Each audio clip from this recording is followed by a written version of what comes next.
Well, there you go. Those clouds are headed south really fast, but we get a little color this morning for about 2 or 3 minutes, maybe. And not supposed to rain today, but clear up on top. Almost looks like it might be. There goes a nice looking load of hay. Ooh, and another one following it. I'm being facetious. It looks like shit from here, but... Oh, those are the dipshits down the road. So... Now look who came out just in time to not help finish feeding. Huh. All snuggle bugged up in there. Where's my smile?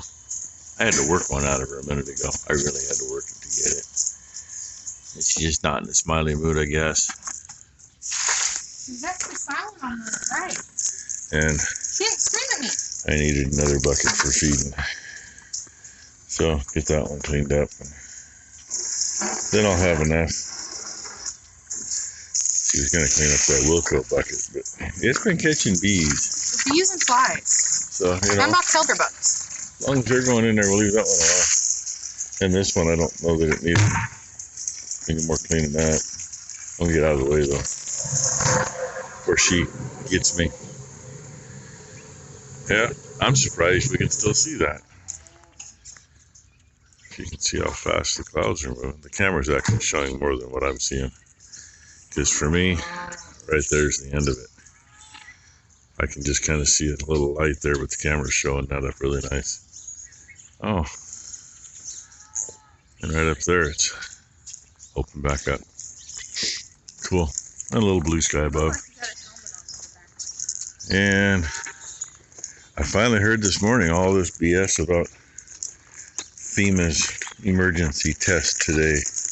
It's supposed to last at least a half an hour. Some say it's half an hour. I've heard as long as 2 hours. They said on the radio here that it's supposed to be like at 11:20 this morning. And don't turn your phones off. I don't want to listen to this shit. And from what I've been told, it doesn't matter if your phone's turned on or off or what. It's still supposed to make your phone talk to you. So who knows? I guess we will all find out.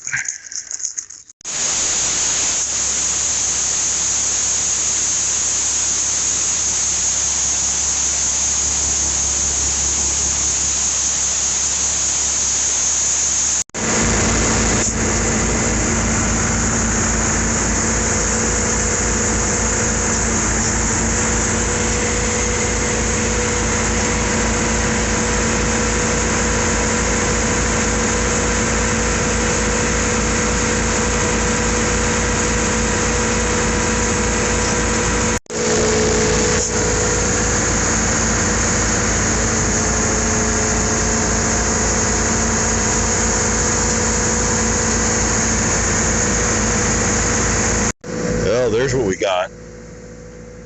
It's about probably 23% corn, and the pellets busted up some.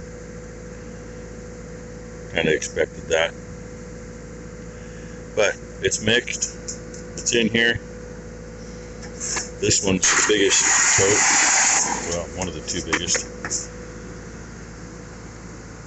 The number 5 is same size as the others, and it's half full. It'll go to the heifers, and these boys get some corn mixed in. I was missing a big bull for a second. He was behind the pole. Damn. Anyway,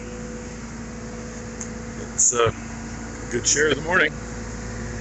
Almost run that little bugger over. So, woolly boogers are out. I don't remember how many the winter's going to be, but the weatherman can't make up their mind. One day they say we're going to have a mild, wet winter. The next day they say we're going to be cold, wet winter. So he got into molasses.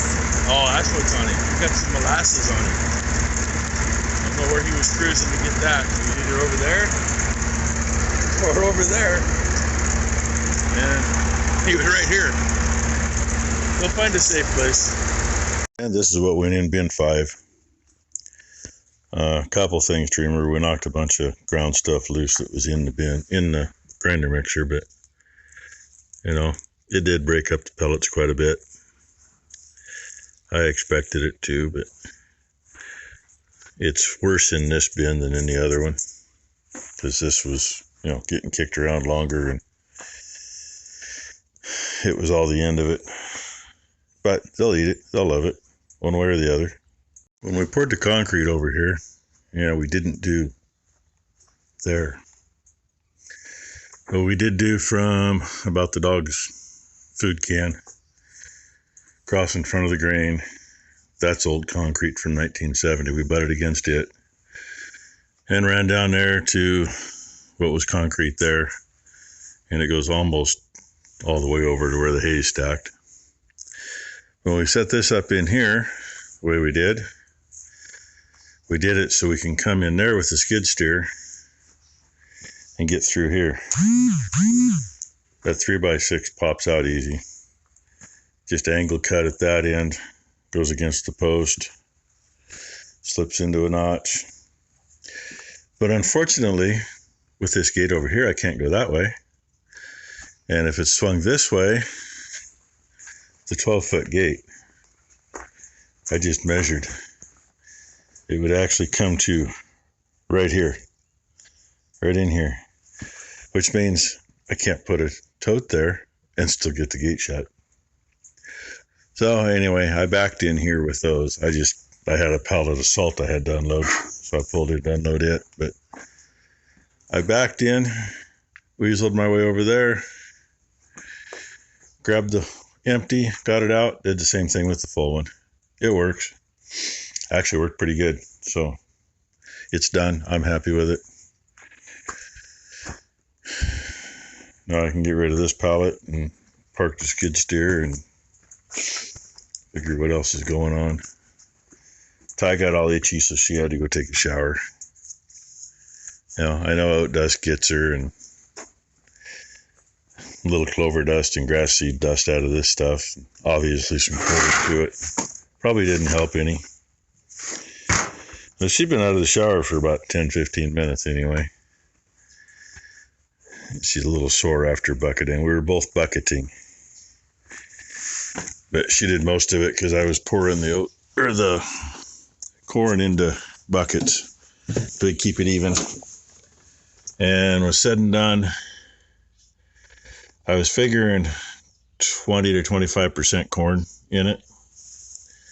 And with a little bit extra that we threw in at the end that was left in the bag, I'm going to say we're right at 23%. So for this time around, that's pretty good. That was with 10 50-pound bags of corn. I think next time we'll do 12, bump it up a little bit. But that ain't going to be for a little while.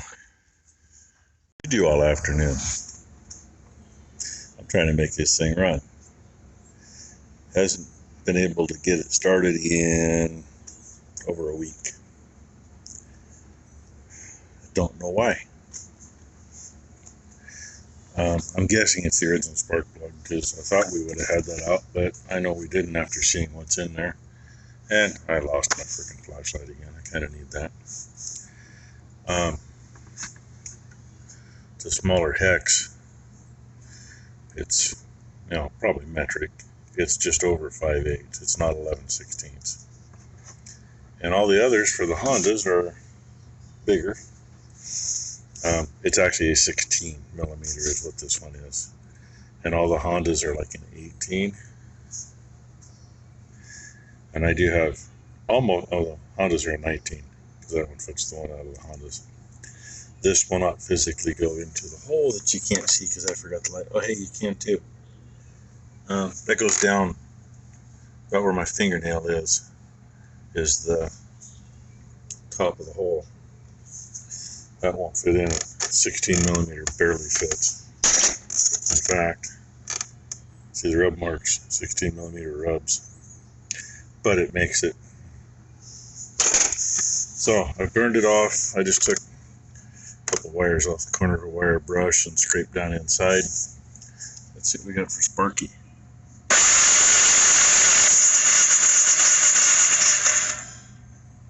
It's not bad. I wish it was better, but it's not bad.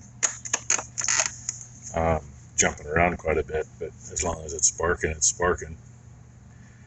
I tried we have one brand new one for one of the Hondas, and it has just as strong a spark, so. But the gas kind of smells a little shitty. And I was hoping, Hondas have a drain tube on the bowl. You come in from the side with a screwdriver and open a little needle valve and they drain out. We don't figure out how to find one on this yet. So, I don't know if that's an option or not. I mean, another option would be put a little ether down its throat and see if it'll take off and burn the shitty gas. But I don't know why the gas smells shitty. Wasn't that long ago it was filled up and it's good gas, so I don't know. But anyway, yeah, this is what we've been doing. Got the bag of crap from the wall out of here. It's on a pallet sitting in a barn waiting to go to the burn pile, and got that pallet of metal out of here. So we can put this in. Not having fun. Yeah, I'm on the wrong side, but it's back together. Air filter is probably going to get replaced. Plug's going to get replaced. Air filter, yeah, I blew it out what I could. Bad thing about foam air filters, and that's all it is foam. But look at this. Just like it's supposed to. So, like I said, plug and filter will get replaced. Looks like I parked it over a few inches from where it was. Actually, quite a few. I'll probably need to cover the inlet now for sure, because this tongue was lined up over here before. But hey, I'm back on the blocks, back where it belongs. Till next time. Anyway, this is what our day turned out as. It did look like it was raining up on that hill anyway most of the morning. A couple of times it looked like it was getting pretty serious. Heifers are down there by the pump site. Cows are finally out in the pasture instead of hiding in here. Becky's bike runs again. Her plan is to spray some weeds tomorrow. And yeah, Ty and Blakely left just a few minutes ago, so Blakely can go see her mama. But yeah, need to get a little spraying done around here. That's all green. Underneath the big trailer's all green. It happens every year. Anywhere the grass seed drops, anywhere the birds drop something.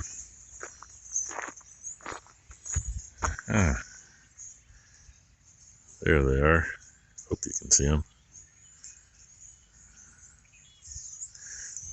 They're out half in the shade, half in the sun, and the heifers are down there all hiding in the shade.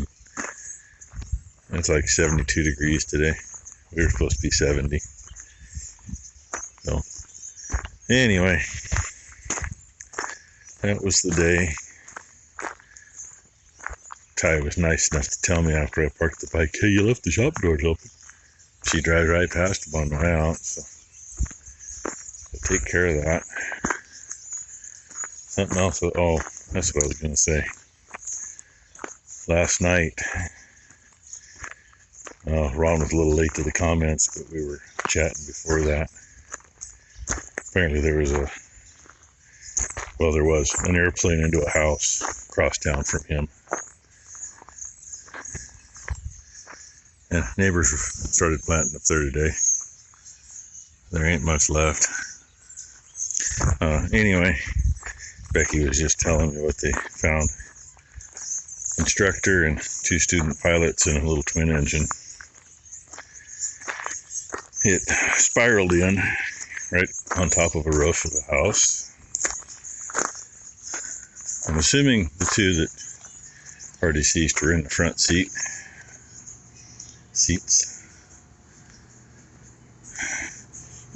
excuse me, 22-year-old instructor, which with airplanes doesn't mean anything. I mean, you can get your pilot license at like 12 or 16, something like that. He could have way more than enough, could have had way more than enough experience. Fairly reputable training outfit out of Hillsboro Airport. 21-year-old, I think, was the other guy learning how to fly, and then it was a young lady. The young lady lived through it. Apparently has already been through 1 or 2 surgeries, has multiple broken bones. So anyway, yeah, watch out for them. You never know what's going to happen. With the videos, there's a couple of videos running around of before they crashed on their way down. I wouldn't think it'd be pilot error. I think it'd be something else, not necessarily a mechanical error, but something. But anyway, obviously thoughts and prayers to those poor people. And today, once again, down near Ron, kind of across town from him, but instead of east of him, southeast of him, right next to another friend's house down there, was a big house fire that went second alarm with like 43 pieces of equipment on it. That's a lot of equipment, especially for only 2 alarms. But I think the house was in the trees, and that is why they called for more. They're probably still working on that one. But anyway, I'm going to say screw it and go in. It's late enough. Everything's fed. I'm tired. Stayed up too late last night watching horror movies, I shouldn't do that, but I do that once in a while. Not very often, though. So anyway, hope you all had a great hump day. Hope everybody has a great Thursday. And maybe we'll actually get something done around here tomorrow. I don't know. I need to get up by that burn pile with the pasture harrow and the tractor and try to drag the scattered limbs up toward the pile. And there's too many to pick up, especially with the grass being a little taller. If they don't pick them up, at least it'll roll them up where they're easier to pick up. That's been on my list, along with a few other things that haven't happened yet. So, with that, thank you for watching, and say have a great Thursday.